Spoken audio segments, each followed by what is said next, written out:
graduated, elevated. Now it's my time to shine, yeah, let's go. Major moves, power moves, take it to the top one time, non-stop.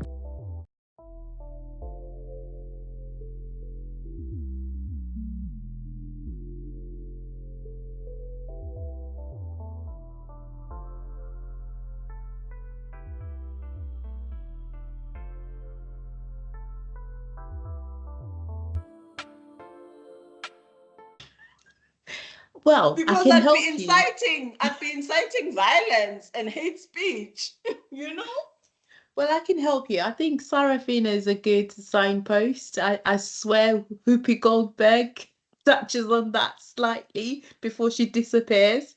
The older version, not the new edit of Sarafina. That's it. Why do you think it got edited?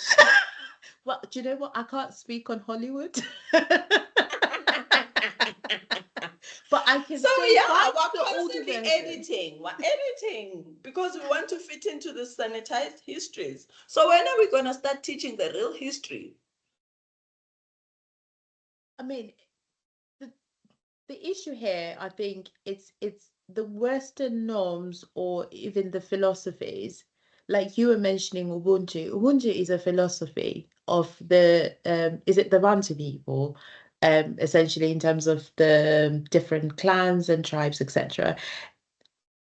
It is something that has kept those people, but the reality is when you take it to the Western world, as we were discussing offline, which is Ubuntu, I'm meant to respect my elders. I'm not meant to look at them like dead in the eye. Like you said, you receive information from your elders, but now we're being taught to critically evaluate. But when you look at Ubuntu, it was the elders that were critically evaluating information because they had that status. But over time, through challenges in terms of our situations and relocations, etc., like where I am in the world, again, all of those things have been lost in translation. So I cannot stand up and say, I want to teach Ubuntu because I don't even know what it is. I may know certain elements of it, but I only receive those according to when parents want to throw it out there and say, hold on, Ember, that's an adult. This is where you practice your Ubuntu because we are a community. This is how you behave in this community. When you leave the house, do whatever you like, love. But in this house, this is where we stop. But we have that flexibility of being in, would I say, both worlds, essentially. So I wouldn't say we're confused, but we are trying to survive. Yeah. So we're struggling both worlds. Yeah. But to teach it, it would be difficult to have that. That's why I asked the question to say, do we decolonize? But when we decolonize, that would mean global, because even in America, they're called, I think, academic red hair. Her research looks at African Americans, I had to touch my hair then, African Americans to say, where do they actually come from? And her research says they come from Europe. They don't actually come from Africa. So then now we have to investigate if they come from Africa, where do they actually, I mean, Europe, where do they actually come from? Were they Black people already in Europe? That's the That question. is why in my language, we don't teach these practices. It has to be your lived experience. And that's why I said to you, I loved the fact that sociology allowed me to go there and be there and relive this experience. And I knew that if it was easy, you can go into YouTube and Google how to build a mud house and you can build it. But that's not the point. The point is that these cultural things needs to be practiced. It needs to be relived. That is why the students were like, take down the statues, change the language policy. It has to be practiced. It has to be, there has to be political will. Change the name of the buildings. If we are saying why New South Africa, let's see buildings that are named after Thabo Mbeki. We can't just have TW Botha. So it has to be practiced. And unfortunately, for the longest time, our constitution has been very progressive, while our actions have been steadily just moving. So the only way we can teach Ubuntu is to live it, is to have leaders that are compassionate, that are politically willing to be the change that we want to see. And that's the only way we're going to have a ripple effect. And that requires to have character-driven people that will not just lead or educate, but you will do it ethically. Unfortunately, then ethics has been used to hold us down and to tick boxes to say, I have a consent form, I do this. That's not the ethics that we want to see in universities. The ethics that we want to see is the ethics that's going to hold you accountable. If we are bringing a project to the community, what are you getting? What is the community getting out of it as well? Where is the mutual reciprocal relationship and what changes are coming? Even if they don't come now, what impact does this project have? If you've produced this, it's contribution to new knowledge, period. How do we see this knowledge besides citing and journals and all the conferences and everything else? So it's a process where when we speak about engaged scholarship, we speak about active citizenship, we speak about epistemic justice, we speak about decolonization, we speak about even trying to put Ubuntu in my thesis was a fight because I had to make it a join in and link with Foucault. And when I write about it, it must sound like it's worth being a theory that's there. I can't just say, for me, I'm going to use Ubuntu because I like Ubuntu. It has to be scientific. So we need to use our scientific knowledge to our advantage. I think us coming to school is a given that we are here for a purpose. And I like the fact that this is what you're doing with your PhD. This is opening avenues for other people to be curious. Because I'm telling you, the first thing that made me like reading was curiosity. Just even it was a mascara. I was reading a Mills and Boom novel, and this woman was crying and tears were falling in her mascara. I did not know what a mascara is. I wanted to know what a mascara is. You know, so we need to start making our young people curious about education. And if we don't make this PhDs trend, then no one will want to have these PhDs, because otherwise, how are we explaining that we have all these PhDs and not part of the problem solving? Yeah, thank you very much for your very insightful response in terms of ethics. The next question is, should students be judged on their publications during their PhD? A tough one, considering the fact that it took me 8 years just to publish my thesis. Because I honestly think that publications have a role. But I think that if you are going to say that the component of education, the foundation of education is teaching and learning, it's research, and it's community engagement, then why are we treating the other third core business of the university as the stepchild? If we're going to judge students on publications, then we must judge students on their community engagement. Then we must judge students on teaching and learning. Because in my university, the mission statement always says the core pillars of the university are research, which then talks to your publication, teaching and learning talks to your teaching, and then it's your community engagement, which talks to your engaged scholarship. So if you have core, the finances must be core. But you know what? The finances are not core because publications bring the money. Community engagement takes the money from the university.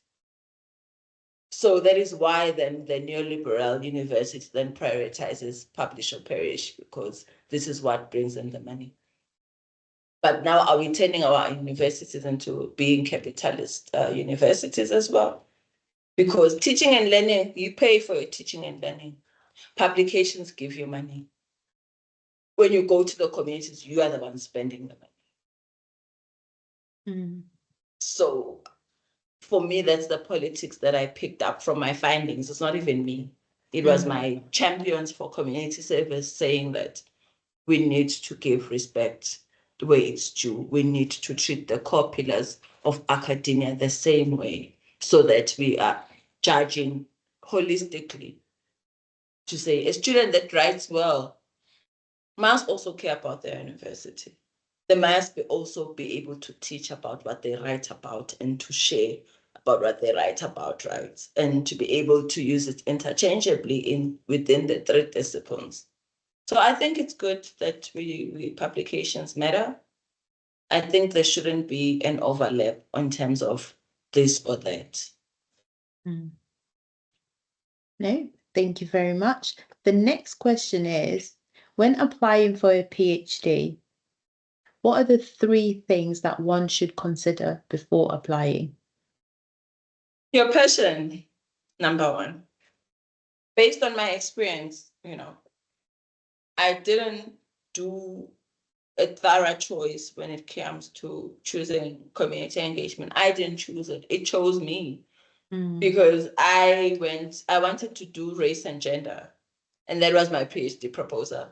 But because I came in at a time where funding was very scarce, I spent the first few years struggling about finding. I didn't find anything on race and gender. No one was funding those projects at my university. Then I saw a call for engaged scholarship. I did even not know what engaged scholarship was. And I was just tired of not having money to do what I wanted to do. So I looked at the call and I thought, I don't know what this is. Then I started doing my research then. And I found that, this is just a big word, but it speaks to everything that I want to do. So it's important to do your research before you write your proposal, number one. Number two, your supervisors. Make sure you choose supervisors that are going to be in line with what you want to do. Because I know for sure that if I didn't have a supervisor that was supportive to start to finish, I would not have finished. I would not have finished because your supervisor becomes your network. Your supervisor becomes your springboard. Your supervisor becomes somebody that you talk to even when things are not going according to the plan. And I remember when I lost my funding, I thought that was the end of my PhD. It's one of the things that my supervisor says, even in my defense, that we thought this was the end of this project. But because I knew she believed in me so much, there was no way I could let the boat sink. Then I had to make sure that I rise up after my mental health issues. So research in terms of who you want on your team. I mean, it's literally like dating. If you have a partner that you don't get along with, you are going to divorce. You're going to divorce because you spend so much time with this person. You need to communicate. You need to talk about money. You need to talk about your whole plan. So it's literally a relationship with the supervisor is very important. And you must also be flexible when it comes to PhD because it's never the plan that you craft. When I look at my plan, my proposal in the beginning and what ended up happening, 2 different things. But the one thing that I say in my podcast is that we forget to take in the lessons and enjoy the PhD journey. We're always chasing the deadlines. We're stressing about the deadlines. So at some point, I also was one of those people that just went until I was depleted. So it's important to also establish a self-care routine because there was a time where I felt like I can't give anymore. There was nothing to give. I was just being pulled. When I'm not in the community, I'm writing. When I'm not writing, I even had a job at some point because my funding was finished. So it's really important to center yourself with supportive environment and make sure that you partake, you go to conferences. If I didn't go to conference for 15 minutes and sweat and not know what to say, I would not have been able to defend and say my landsman speech for 10 minutes and talk back when they were asking me questions. I thought the conferences were grilling me, but when I went to my difference, I was like, yo, I'm glad I went to the conference, because now these people at the conference, you find them at the end of the road. They're there, you know, and you know your scholars. By the time you write about them, you can actually feel that these are real people when you go to the conference and you see them. So I would say that, but please make sure you have enough resources to do a PhD. I, for one, I was too grateful. I was scared to question the budget that I was given, because I was like, I had nothing. I mean, my parents didn't go to school, and now all of a sudden I'm here. I should be grateful I'm going overseas. And I never fought for myself. I never really did. I took what I was given, and only to find that it was not enough when I was in there. I started fighting when I was inside. So it helped me to know. Now I even know anyone that's going to hire me now, I know my worth, because I was able to learn that from the PhD, that you don't accept crumbs. It's not our time to accept crumbs. If someone wants you, and if the path is aligned to you, they must give you what you are worth, the market value of doing a PhD. This thing of our universities taking crumbs from universities to feed students, it's not okay. So your budget, don't compromise on your budget when you're doing a proposal. And those are the key things that I wish somebody had told me before I started the PhD, because those are the things that ended up stressing me during the PhD.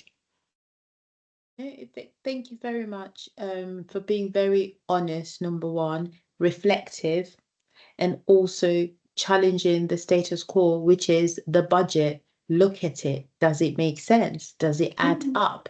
If there's an inflation, will it help me survive or sink? You know, those are very, very good practical skills for us to have if we are applying for a PhD. So thank you very much. I'll have you know this is the last question, and I'm sure you're tired of talking to me. So this question is, do you think that PhD hard talk is benefiting researchers, we'll say scientists for the sake of this topic of our discussion? I've been collecting data for too long now. Going back to topic, do you think PhD hard talk is beneficial for scientists and also for universities alike? Or do you think, no, Noma, call it a day, pack it up, it's not working? Oh yeah, Noma, I think you have started decolonizing the way we see information dissemination. And for me, I've been hungry to find a space where I just talk about these issues that I came across. We wrote a paper about it. Yes, if you go through my dissertation, you'll see there's a link to the paper that we wrote. But not everyone wants to read, you know, so if we talk about these things, and I went through a lot, but the next person doesn't have to go through a lot. Universities are supposed to be critical spaces, and academic freedom is one of them that you are giving us here to talk to these things. And I also think that no university wants to have systems that don't work. The number of PhD students that never reach completion is a red flag in itself, and no one speaks to why. And I think PhD hard talks will talk to why. Why do PhD students never finish their PhDs? If you finish in record time, it's a celebration. How many people finish in record time? If you finish still in the right sense of mental health, I was shocked. The first panic attack I had over my PhD, and I didn't know. I thought I was having a heart attack. I went to the doctor. The doctor said, I can't say anything wrong with you. And when I went to talk to my colleagues, they said, you were having a panic attack. I was like, what is that? Everyone had it. I'm like, what? And you're normalizing this behavior? And they were like, yeah, but what can you do? And I was like, whoa. But nobody talks about it. I thought you guys were fine. People are publishing. People are just having a good time. I thought I was a failure. I was failing. I was lazy. I didn't even know I could have mental health issues, because I'm a very bubbly person. I talk a lot. And I was thinking, why am I now not wanting to share what I'm doing? Because it was an embarrassment. I've been doing this thing for 6 years. Why are you not finishing? Why, So I was beginning to think, one person called me lazy and I believed them. And that's what the one thing that my brother asked me is like, one person said you were lazy in your track changes and you believed them?